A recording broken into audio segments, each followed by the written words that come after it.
Hi, and welcome to Old Time Knowledge. Well, it's a cold January day, and one of my favorite things on these cold days is a slow cooker pot roast, especially what I'm going to be making today, which is a slow cooker pot roast with root vegetables. So sometimes when I make a pot roast, I'll make it with potatoes in it, but this one I make specifically to have with mashed potatoes, so I won't be putting potatoes in this. I'll be using root vegetables, so stick with me and we'll get right to it.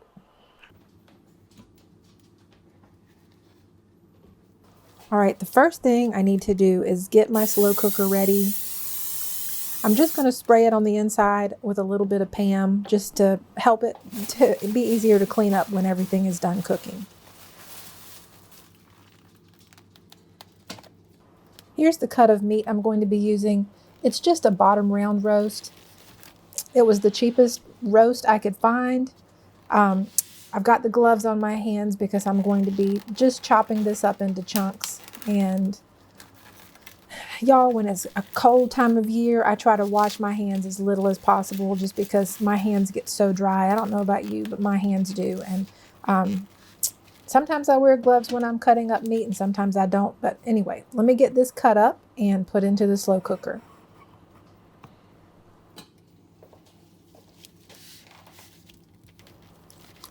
Y'all, I desperately need to sharpen my knives. I think every single one of my knives right now is kind of dull. It's sort of like trying to cut through things with a butter knife. I don't like sharpening knives though, but I guess it has to be done. So anyway, I'm just going to keep cutting this up. And I don't want it in tiny little pieces. I want it in big chunks. It takes longer to cook that way, but I don't care. I like to have big chunks of meat when it's all ready to serve up, and you'll see what I mean. It already gets so shreddable and falls apart. It seems like if they're really small pieces, it's just, I don't know, it just seems kind of like a mess to me. So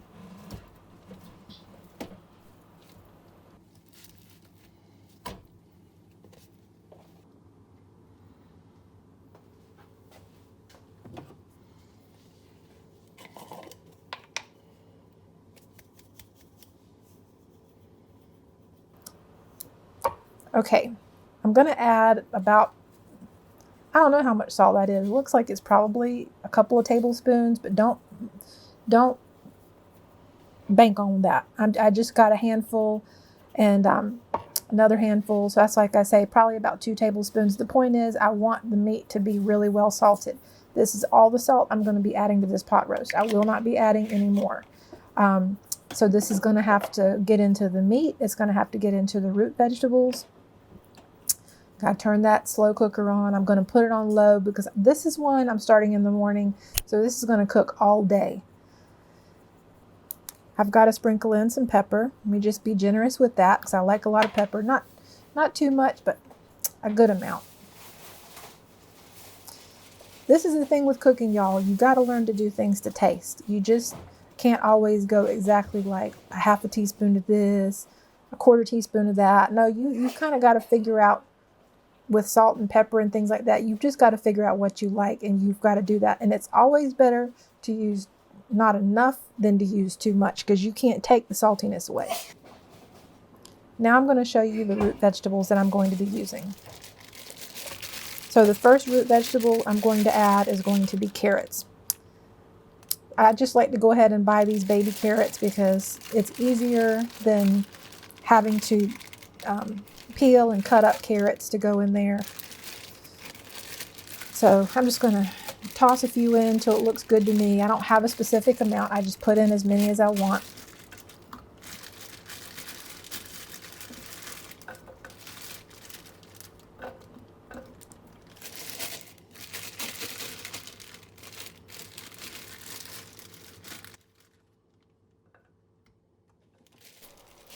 Next, I'm going to be adding some turnips. These beautiful purple top globe turnips are from my garden from last summer. These things last in the refrigerator just fine. The way I keep my turnips stored is I wrap each of them individually in a paper towel, and I just put them all in a gallon size Ziploc bag and just keep them in the produce section of my refrigerator. These are just fine. These are going to last. That's one great thing about root vegetables is they last a really long time. I'm just going to get these cleaned up, which means I'm going to cut off the tops. I'm going to use my peeler to peel them, and then I'm going to cut them into chunks and toss them in. This is a great substitute for potatoes. If for whatever reason you don't want to put potatoes in your pot roast, you can use turnips, and it's a great substitute. So I'm just getting these peeled. And by the way, the reason why I like to use a peeler rather than a knife is it seems like, first of all, I just like to use a peeler better than a knife for just about any peeling task. But especially for something like a turnip, you end up, seems like, cutting off so much of it when you use a knife, just because it's such a hard root vegetable, that the peeler really does a good job of just getting rid of the skin without taking too much of the flesh away.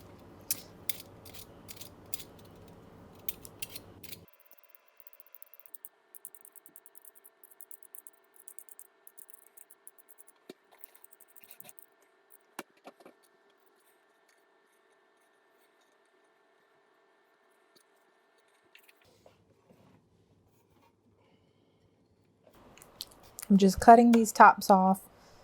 And by the way, you can eat the turnip greens. I'm sure you know that. And my grandmother she'll actually cook turnips like this. She'll just cut them up and then stew them in a pot. And that's a pretty good southern vegetable too. I don't usually do them like that. I don't usually just cook just turnips by themselves, but boy, I do love them in a pot roast.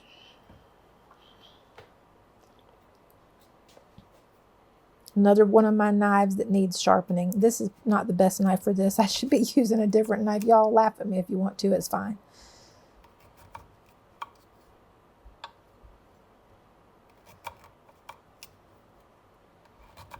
The real secret is probably I've got a sink full of dishes that need to be washed, and I'm working through my knives. I just haven't washed my other knives. Let me get these turnips tossed in. Look at there. See, it looks kind of like little chunks of potato in there. Oh, they're so good though, y'all.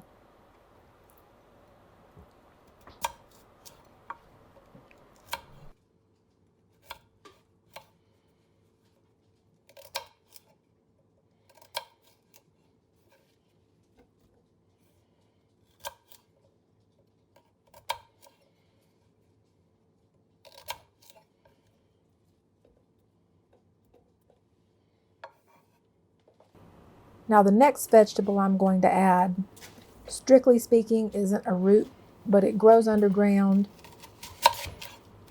and it's a bulb, but I still call it part of root vegetables, and so it's onion. How are you going to even have a pot roast if you don't have onion in it? You've got to have onion in it.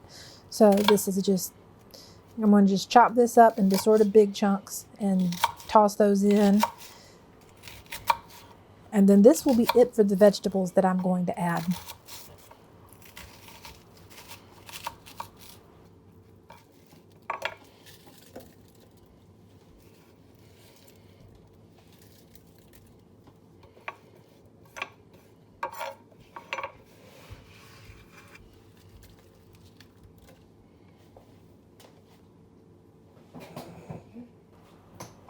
I guess another bulb I need to add is garlic. Of course, you know we've got to have some garlic too, so I'm going to just put some of this in there. Again, this is one of those things you're just going to add to taste. I'm going to just put in as much as I feel like.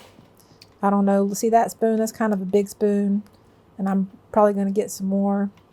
Yep. I think that'll do it.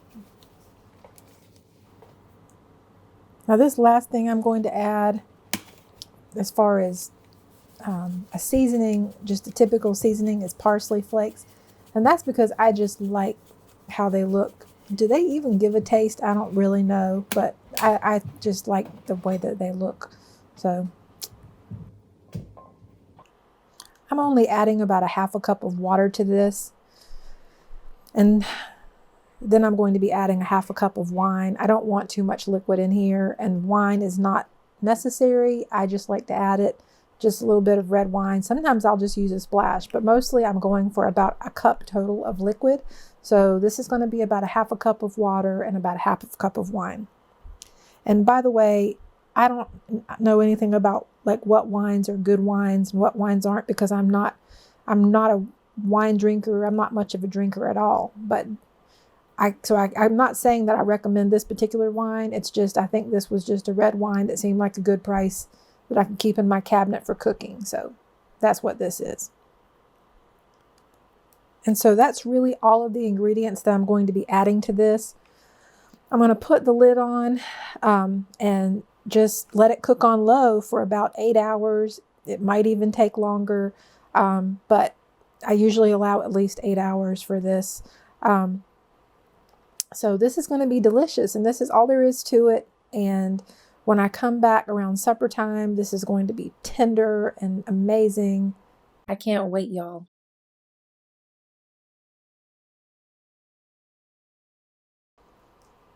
And here we go, about 8 hours later. This pot roast has come out wonderful. And in case you're wondering why I have 2 spoons in here, I am using one just because I want to pull the meat out and put it separately on the plate. And then I'm going to use that ladle to get a little bit of the broth.